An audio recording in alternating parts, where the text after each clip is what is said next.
Hi, நான் இப்போ உங்களுக்கு இன்னொரு வெரைட்டி துவையல் செஞ்சு காமிக்க போறேன். இந்த துவையலுக்கு வந்து ரொம்ப இன்கிரீடியன்ஸ் தேவையே கிடையாது. நம்ம வீட்டில் இருக்கிற சமாச்சாரம் தான். துவரம்பருப்பு துவையலா இதுக்கு பேரு? துவரம்பருப்பு துவையல். நம்ம பருப்பு பொடி செய்வோம்ல, அதை வந்து இப்போ வந்து துவையலா செய்யற மாதிரி அப்படிதான் நம்ம இது பண்ணணும். ஏன்னா துவரம்பருப்பு, வத்தல், பூண்டு, உப்பு இவ்வளவுதான் தேவை. கருவேப்பிலை கூட வேண்டியது இல்லை. கருவேப்பிலை கூட வேண்டியது இல்லை. இது நல்லா வறுக்கணும்.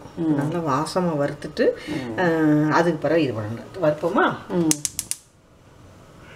இது மோஸ்ட்லி இதுக்கு வந்து இந்த ரசம் சாதம், பூண்டு குழம்பு, புளிக்குழம்பு எதுனாலும் சரி.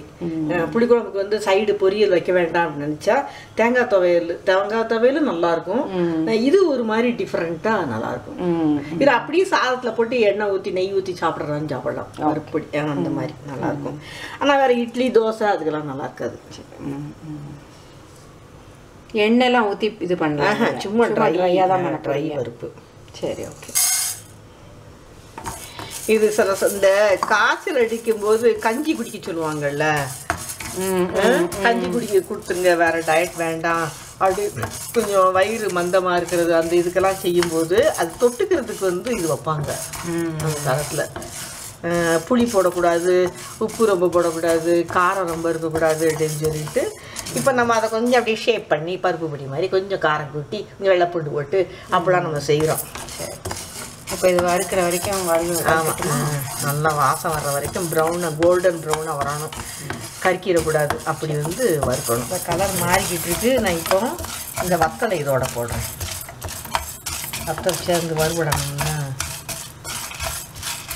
இன்னும் கொஞ்சம் ப்ரௌன் ஆகணும்.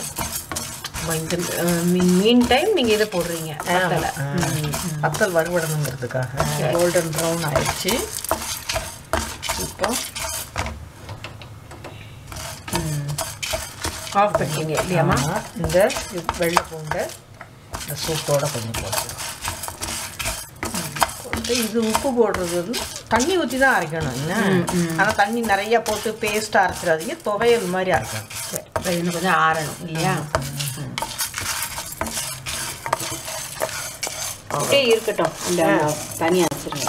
நல்லா வறுத்தாச்சு. இதுக்கு தேவையான உப்பு போட்டு உப்பு பத்தலன்னு பிறகு போட்டுக்கிட்டோம்.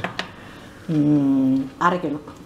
பவுடர் கிடையாது. நீங்கள் பவுடர் போட்டு நீங்கள் பருப்பொடி மாதிரி சாப்பிட போகிறேன்னாலும் ஒன்றும் இல்லை. ஆனால் துவையல் அப்படிங்கும்போது கொஞ்சம் தண்ணி ஊற்றி நம்ம துவையலாக இது பண்ணணும். ஒரு வித்தியாசமான துவையல் ரெடி. இது வந்து சாதத்துக்கு தொட்டுக்கிறதுக்கு, பிளெயின் சாதத்துக்கு பெசஞ்சு சாப்பிட்றதுக்கு நல்லாயிருக்கும். ரசம் சாதத்துக்கு தான் பெஸ்ட்டு காம்பினேஷன். புளிக்குழம்பு வச்சு சாதத்துக்கு வந்து சாப்பிட்றதுக்கு நல்லாயிருக்கும். இட்லி, தோசைக்கெல்லாம் அவ்வளோ சரியாக வராது.